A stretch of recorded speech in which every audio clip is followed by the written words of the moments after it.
Hi, my name is Stewart Solaka. I'm with Chicago Stock Trading, and today I wanted to share with you the weekly S&P chart that we're looking at. And we have here a weekly S&P, E-mini S&P chart on the futures, and basically we're looking at some major similarities of what's taking place now and what took place late 2010. Now, in late 2010, the market rallied off of lows of 665, and it practically doubled, went all the way up to 1216 before there was the flash crash in May, and the market broke down, spooking a lot of investors and taking away confidence. And this went into a major consolidation period and a time of volatility. Lows of 1002 were put in the summertime before the market bounced off of those lows and retested these top levels over here. And it came in and tried to retest those 1002 lows.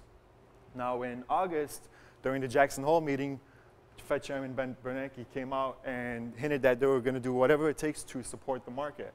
And this was a hint of more quantitative easing. This turned out that the retest of these lows put in lows of 1037, which we dubbed it as the Bernanke bottom. And the market reversed off of those lows, and it came right into this trend line resistance from these highs and these highs connected, and we ran right into that.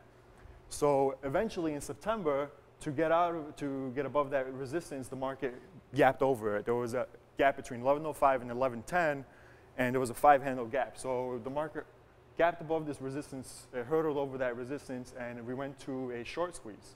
It rallied right into these highs over here of 1216, went into a consolidation period before continuing the move and getting back to where the market had originally broke out from and broke down in September of 2008, where the highs were 1303. So this was the first time that the market came all the way back to where it broke down from in September. And we rallied all the way up to 1370, which 1370 comes from May of 2008, where we had a range of 1370 to 1441. And the market got right into the bottom of that range before finding resistance. So we went into another major consolidation period over here between 1240 and 1370.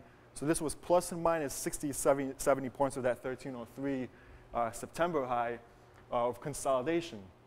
And we fell down in late June and July.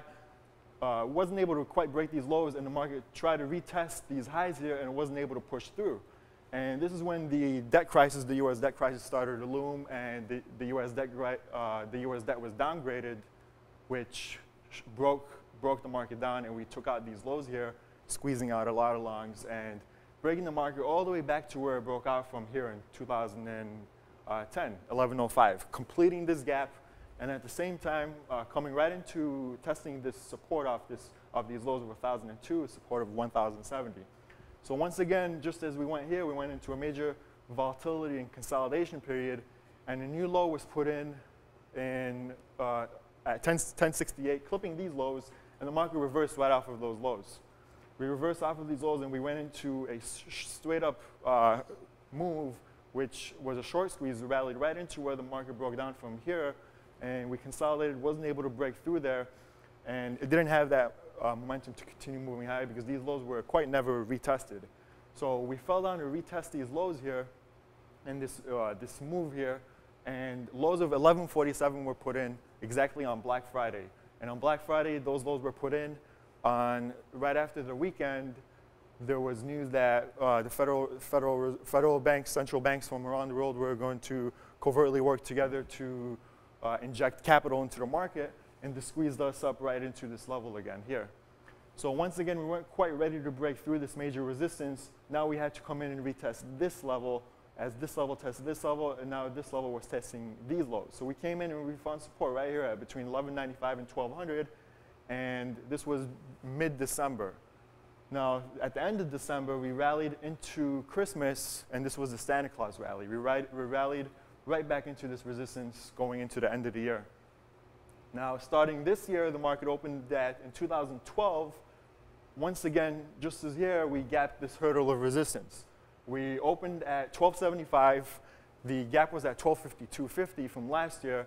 So we pulled in, the market tried to fill that gap at 1252.50. However, only came down to about 1259, and it left that gap open. And by doing so, this kept shorts who were in the market trapped and who were looking for that gap to be filled, trapped.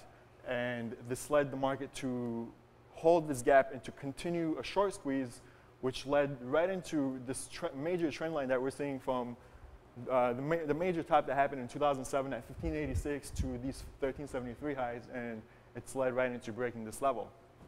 So just as we saw here, the market gap higher and rally up, and just as during this time, the volume was very low and there was a lot of people who were not expecting this market to continue moving. There were a lot of people who were not believing in the rally. And this is the same thing that's taking place right now, is that a lot of, we have very low volume that's taking place here, and a lot of people are not expecting, they're not believing in this rally, and that's what's kind of fueled this move to the upside, because a lot of trading that's been taking place this year has been breaking down only to fail breaking down and turn lower and use sellers as a fuel to the upside rally. So at this point, it's retesting these major highs here at 1354.50 of where the market originally broke down from, and it's trying to squeeze out these stops from this level here. Once, if it's able to try to do so, we should go at least try to digest this move, going through a consolidation period before trying to take out these 1373 highs and squeeze that level out. And by doing so, then the market can shoot for the top level from 1370 to 1441. We hit 1370 here. Moving past the 1370, now we can at least try to move towards that top level, which is 1441.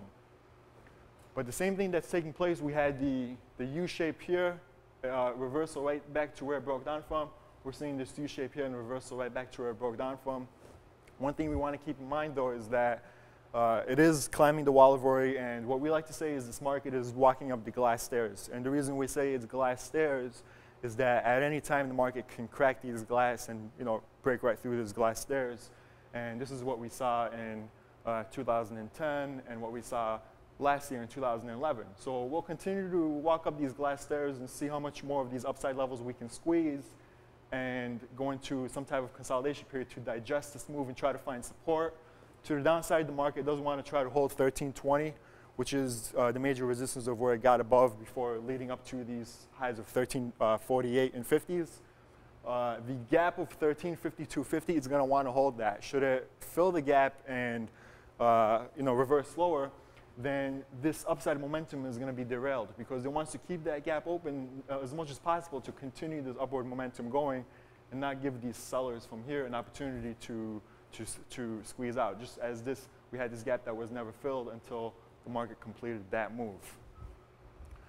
That's what we're looking at over there. Besides that, you can follow me at Chicago Stock on Twitter. You can follow my partner from StockMonster at Wesley Har at Twitter. And don't forget to check out TradeMonster platform, where they do have the best competitive commissions. If you're looking at trading stocks and options, check out TradeMonster.com.